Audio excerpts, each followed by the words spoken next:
بتعرف بيكي؟ أزهار عصام رجب مصطفى عبد الحافظ. اهلا بيكي النهارده. كام سنه يا أزهار؟ 4 ونص.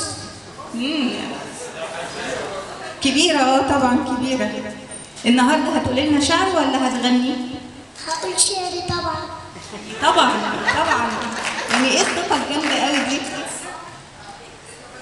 بتكتبي من امتى الشعر؟ أنا مش بكتب. امال ايه بتحفظيه؟ أستاذ نبيل هو اللي بيعلمني كل حاجة. ده اعتراف، يعني اعتراف ضمني يا جماعه، ودي شهاده. استاذ نبيل، اهلا بيكي ونورتي الدنيا كلها. على فكره انا اللي قصيره تقريبا او أنت اللي نورتني والله.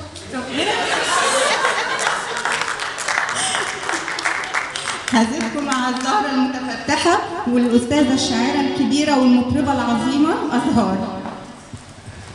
كل سنة وأنتم طيبين، رمضان كريم.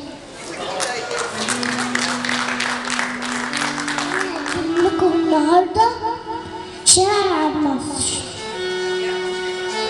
بحبك يا مصر، أحلى كلام بكتبه علشانك أنت يا مصر، وقلبي في دقته بيقول بحبك يا مصر.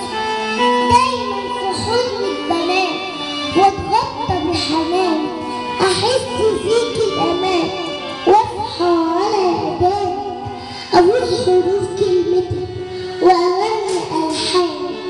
المين المين المين مشينا في حبك انت يا مصر، والصاد صبرنا لما جانا مصر، والراء رايتك فوق جبين العصر.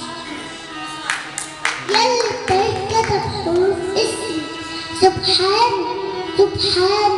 سبحانه من صورك ورد ما رسمك، حضن الحياة